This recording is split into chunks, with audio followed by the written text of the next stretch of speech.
مثال کے طور پہ یہ آج ٹک ٹاکر جو لوگ ہیں جس کو ہم گندی شہرت کہتے ہیں، یہ ایسا کیوں کرتے ہیں؟ کیونکہ ان کو پتا ہے گندی شہرت ملے گی تو پھر مال آئے گا، سب کچھ ہوگا. تو کس کی محبت میں کر رہے ہیں؟ ذات کی محبت.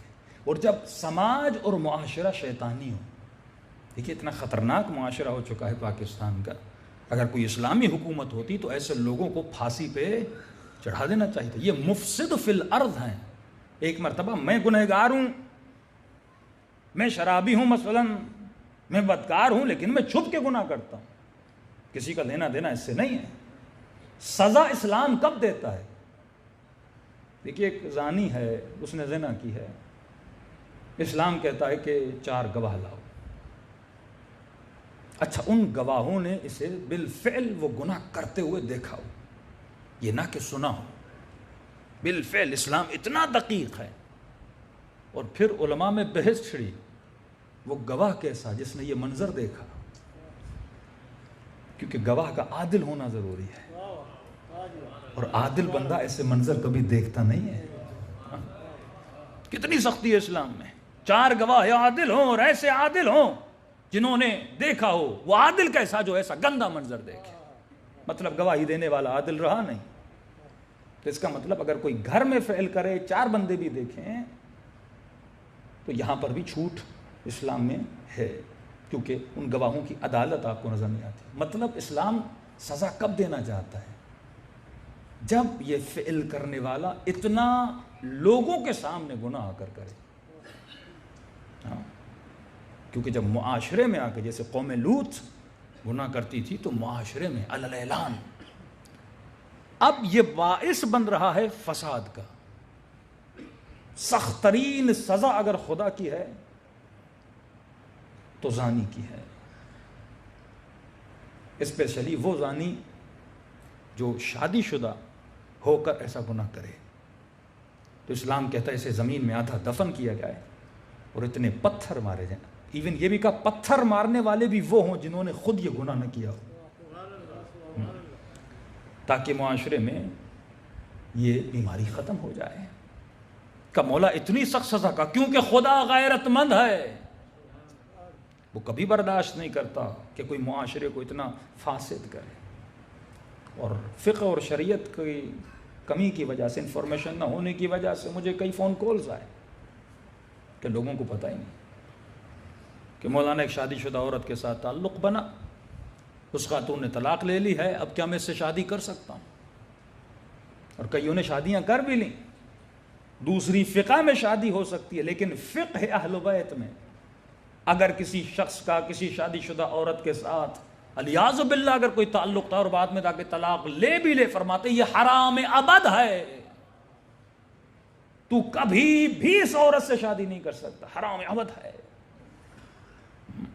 کیونکہ تم نے اللہ کی غیرت کو للکارا ہے. لیکن معاشرہ کیا کر رہا ہے؟ اگر کوئی خاتون کوئی گندا فعل انجام دیتی ہے تو اس کے بجائے کہ معاشرہ اس کو ٹوکے، اس کے بجائے کہ اس سے قطع تعلق کیا جائے.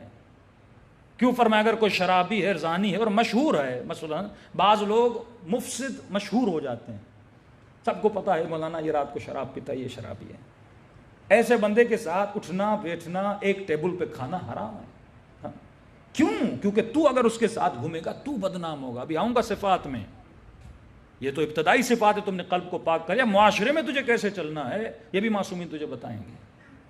کیونکہ عزت نفس، سیلف رسپیکٹ کرنا واجب ہے، ایک عمل ہے سیلف رسپیکٹ. اس کا تعلق بھی آپ کے قلب سے ہے. چھوٹی سی مثال، فقہی مثال دے رہا ہوں. آپ کہیں پر گئے، سفر میں ہیں، پانی آپ کو نہیں مل رہا، وضو کرنا ہے آپ کو اور نماز پڑھنی ہے. ادھر ادھر دیکھا کہیں پر پانی نہیں، لیکن ایک بندہ ہے جس کے پاس پانی ہے.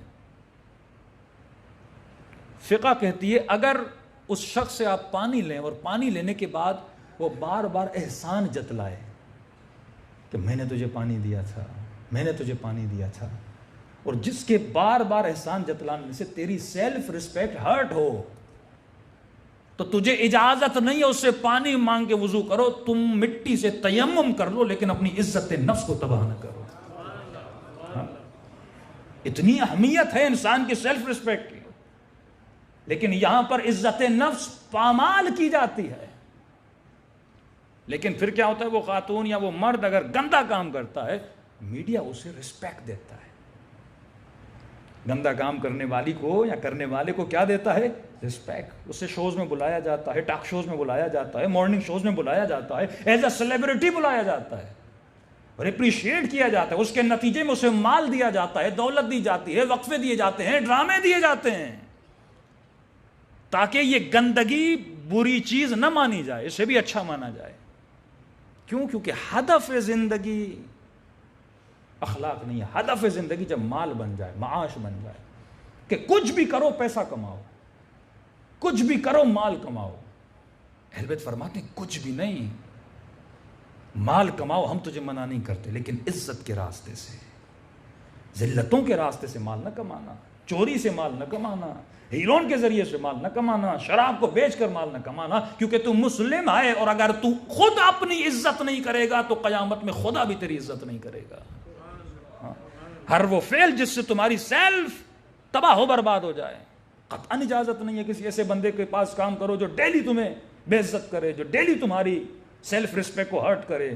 بچے دیکھ رہے ہیں، بیوی دیکھ رہی ہے، لیکن کہو میں 2 روٹی کے لیے 2 ٹکڑوں کے لیے جا رہا ہوں۔ نہیں، پہلے عزت نفس بچانا واجب ہے، اس کے بعد دوسری چیزیں آتی ہیں۔ لیکن معاشرہ ایسا کیوں بن رہا ہے؟ تاکہ اس معاشرے میں برائی نہ رہے۔ یہ آخری زمانہ ہے، برائی کو اچھائی بنا دو اور اچھائی کو برائی بنا دو۔ مثال کے طور پہ ایک جوان، اگر دیکھیے بہت سوشل معاملات ہیں، ایک دیندار جوان یونیورسٹی میں جائے، مثلا داڑھی رکھی ہوئی ہے، لباس اچھا پہنا ہوا اسلامی لباس، یہ خاتون حجاب کے ساتھ یونیورسٹی میں جائے، تو جتنے بھی وہاں پر بد حجاب یا غیر دینی لوگ ہیں، وہ اس دیندار آدمی کو ایک بری نگاہ سے دیکھتے ہیں، کہتے ہیں یہ ابھی تک اس کی سوچ پرانی ہے، اولڈ مائنڈڈ ہے، بیکورڈ ہے۔ تو یہ جوان جب اس معاشرے میں جاتا ہے تو یہ فیل کرتا ہے کہ میرے اندر کوئی کمی ہے، کیوں مجھے ایسے دیکھا جا رہا ہے۔ اس کو کہتے ہیں سوشل شوق لگتا ہے اس کو۔ یہ آمدن معاشرے کو ایسا کریٹ کیا جاتا ہے تاکہ دیندار آدمی اس معاشرے میں گھوم نہ سکے، اور یہ جوان جب بے دینی کر کے گھومے، ایسے کپڑے پہنے جو دینی کپڑے نہیں ہیں، بالکل ویسٹرن کلچر میں بنا کے گھومے، اس کو اپریشیٹ کیا جاتا ہے۔ یہ آخری زمانے کی نشانی ہے، یہ دجالی زمانے کی نشانی ہے کہ اس زمانے میں برائی کو اچھائی میں بدلا جائے گا، اور اچھائی کو معیارات بدل جائیں گے کہ اچھا کیا ہے، برا کیا ہے۔ یہ وہی کام تھا جو قوم لوط میں ہوا تھا۔ آپ سورہ لوط، حضرت لوط کی آپ قرآن میں سورہ پڑھیں، آپ پریشان ہو جائیں گے کہ شیطان ایک ایسا سسٹم کریٹ کر دیتا ہے جس سسٹم میں اچھا آدمی بھی چلے تو اس کو تنگی ہو۔ انگلینڈ کا واقعہ ہے، کہتے ہیں مولانا میرے بچے کی ایڈمیشن ہوئی اسکول میں، دیکھیے نا معاشرہ کتنا آپ کے بچوں پہ اثر رکھتا ہے۔ کہتے ہیں وہاں پہ جتنے بھی بچے تھے، تو ظاہر ہے وہ ایسے نہیں تھے کہ حلالی بچے، سارے بچوں کی مائیں اسکول میں آتی تھیں۔ ہم واحد تھے کہ جن کے والد اسکول میں جاتے تھے، اور بولا جاتا تھا کہ گرل فرینڈ بوائے فرینڈ کے تعلق سے بچے بنے، تو یہ بچہ کہتا تھا بابا میرا ایسا سلسلہ کیوں نہیں ہے، میں واحد بچہ ہوں جس کا صحیح سلسلہ ہے۔ تو اس بچے کو سمجھانے میں دن لگ جاتے تھے کہ بیٹا اسلام میں یہ چیز ہے اور یہ معاشرہ ایسا نہیں ہے۔ تو جب آپ اس سسٹم میں پلتے ہو، کیوں فرمایا کہ جو بچے اس سسٹم میں بڑے ہوتے ہیں تو ان کا سسٹم، ایون ایجوکیشن سسٹم ایسا ہے کہ آپ کے بچوں کا پورا برین واش کر لیتے ہیں، بڑی آسانی سے برین واش ہو جاتا ہے۔ اب ان بچوں کی اصلاح کرنا بہت مشکل ہو جاتی ہے۔ تو والدین کو سوچنا چاہیے ہم بچوں کو کن اسکولز میں بھیج رہے ہیں۔ صرف وہ اسکول نہیں، اس بچے کو جو ٹیچر پڑھا رہی ہے اور ٹیچر پڑھا رہا ہے اس کی ذہنیت کیا ہے، کیونکہ بچہ 7 گھنٹے 8 گھنٹے ان کے حوالے ہوتا ہے۔ اگر وہ ٹیچر مثلا ذہنی اعتبار سے اسلامی نہیں ہے، اگر وہ ذہنی اعتبار سے سیکولر ہے یا لبرل ہے، تو آپ کا بچہ بھی ویسا بن جائے گا۔ کیونکہ ٹیچر کا رسول فرماتے ہیں چند استاد آپ کے اولادوں کو ملتے ہیں، ایک استاد ماں باپ ہے، ایک استاد وہ ہے جو اسے